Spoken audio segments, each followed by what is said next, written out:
बोलता हुआ घड़ा और उसके सवाल। शाम का समय था। 3 लोग शहर से गांव जा रहे थे। वह जंगल के रास्ते से गुजर रहे थे।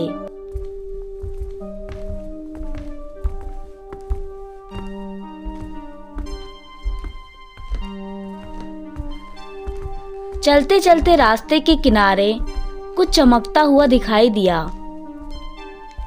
वहां देखो, कुछ चमक रहा है। क्या हुआ? यहाँ कुएं के अंदर कुछ चमक रहा है।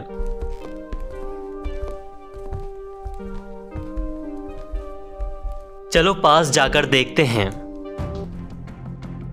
पास जाकर देखा तो वहां एक पुराना कुआं था। कुएं के अंदर अंधेरे में एक घड़ा हल्का हल्का चमक रहा था। एक आदमी झुका और अंदर देखने लगा। तभी अंदर से आवाज आई, रुको। सब चौंक गए। आवाज फिर आई, जो सिर्फ देखने आया है वह लौट जाए। नीचे वही उतरेगा जो साफ दिल लेकर आया हो। कुएं के अंदर की चमक और तेज हो गई। तीनों डर के भागने लगे। कुएं की चमक फिर अंधेरे में छिप गई। गांव पहुंचकर तीनों सीधे चौपाल के पास रुके। चौपाल पर कुछ लोग इकट्ठा थे। चलो गांव वालों को बताते हैं कि हमारे साथ क्या हुआ। अरे क्या हुआ, इतना हाफ क्यों रहे हो? दूसरा आदमी चौंक कर बोला, रास्ते में कोई झगड़ा हुआ क्या? रास्ते के किनारे एक पुराना कुआं है। कुएं के अंदर एक घड़ा रखा है। तीसरा आदमी बोला, और वह घड़ा बोलता भी है। घड़े ने कहा जो सिर्फ देखने आया है वह लौट जाए। कैसी बात करता है? और कुछ कहा? हाँ, नीचे वही उतरे जो साफ दिल लेकर आया हो। अगर वह बोलता है तो साधारण नहीं होगा। पुराने समय में खजाने ऐसे ही छिपाए जाते थे। आवाज डराने के लिए भी तो हो सकती है। अरे घड़ा चमक रहा था तो खाली नहीं होगा। शायद सोना हो। एक और बोला, या कुछ ऐसा जो किसी के पास नहीं है। पर उस कुएं के पास जाना ठीक नहीं है। क्यों? कई सालों से उस रास्ते पर कोई नहीं गया। बड़े भी कहते थे वहां रुकना नहीं चाहिए। हाँ, यह बात तो सही है। बेकार का जोखिम क्यों लेना? गांव वालों में एक सामान्य विचार बना कि वहां जाना सही नहीं रहेगा। सेठ धनराज घर पहुंचा। घर में बैठकर उसने सोचा, अरे गांव वाले तो बस बातें करना जानते हैं। अगर वहां कुछ ना होता तो घड़ा चमकता क्यों? थोड़ी देर बाद उसने मन में तय किया, मैं वहां जाऊंगा। अगर यह खजाना मिला तो मैं पूरे इलाके का मालिक बन जाऊंगा। सेठ धनराज नौकर के साथ निकल पड़ा।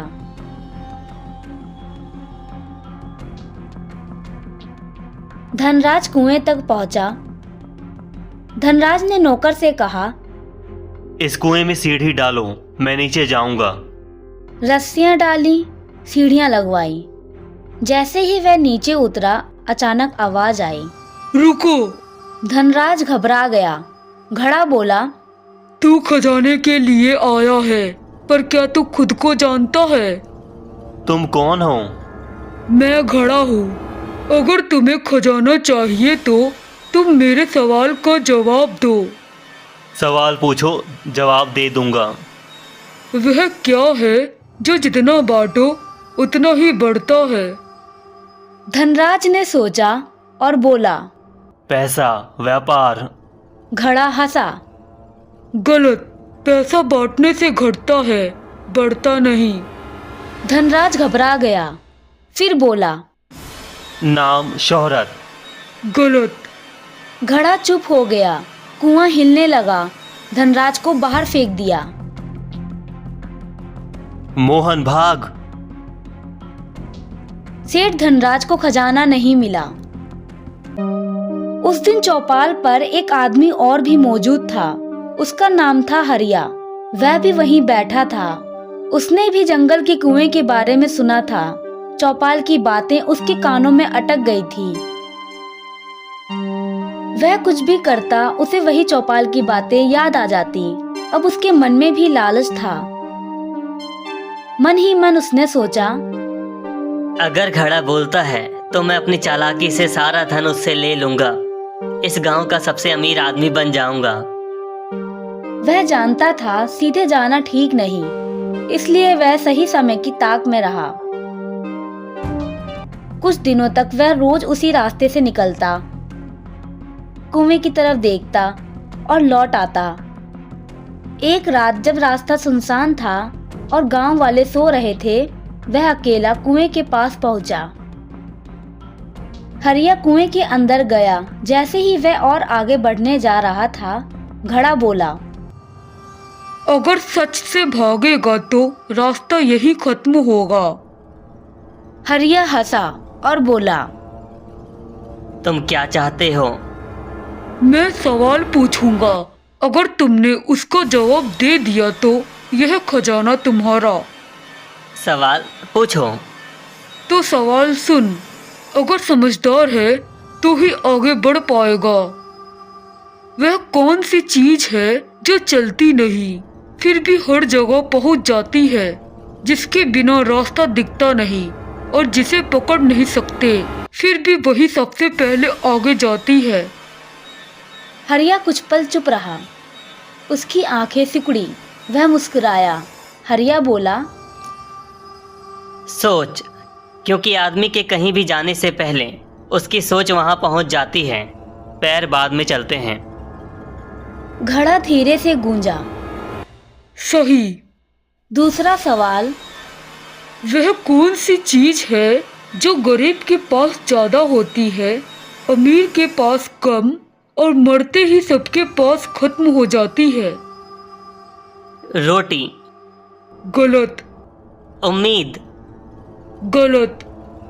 हरिया चिढ़ गया। बोला, तो क्या है?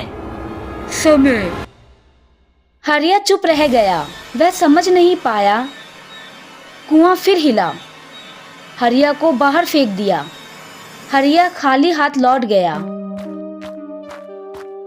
हरिया भागता हुआ आ रहा था। सांसें टूटी हुई थी। आंखों में डर था। उसी रास्ते पर रामू अपने खेत से लौट रहा था। भैया क्या हुआ, इतनी जल्दी क्यों? हरिया चलते चलते बोला, वहाँ कुएं में एक घड़ा है। घड़ा? हाँ, वह बोलता है, सवाल पूछता है। रामू को समझ नहीं आया। इतना कहकर हरिया पीछे मुड़कर भी नहीं देखा। वह बस भागता चला गया। रामू वहीं रुक गया। मन ही मन बोला, घड़ा बोलता है?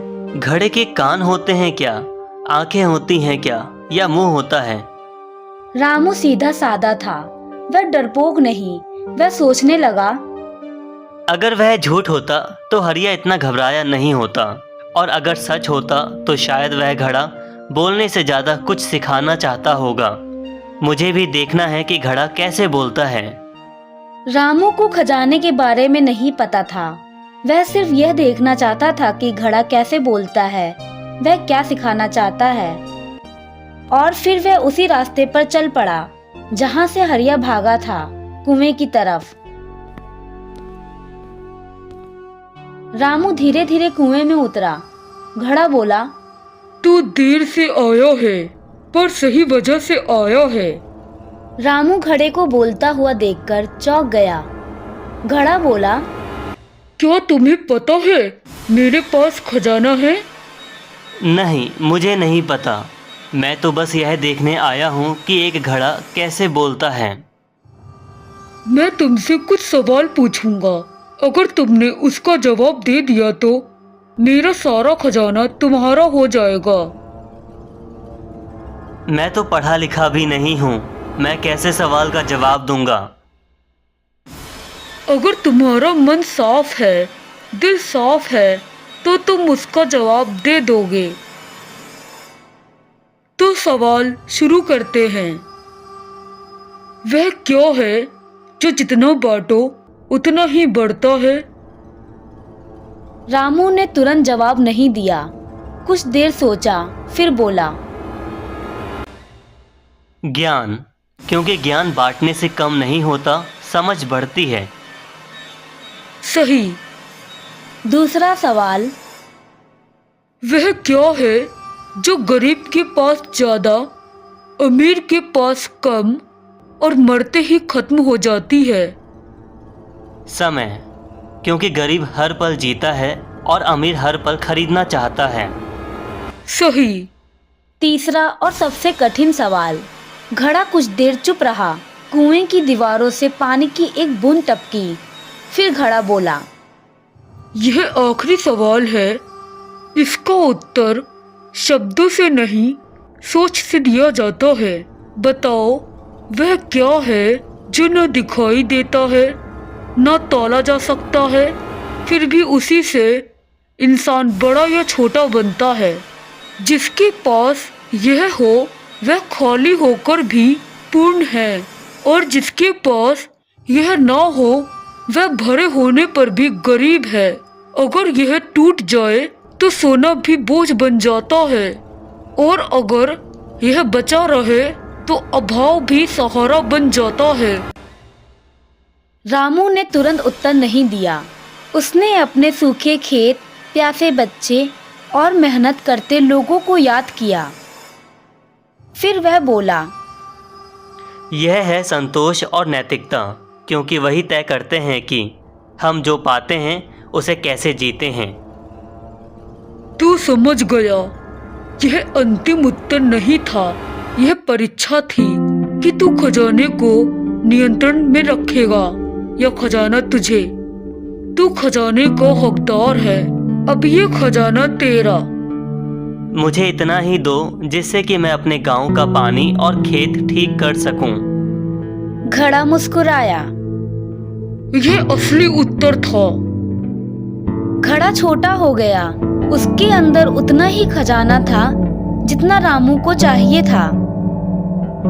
रामू नीचे उतरकर घड़ा ले जाता है।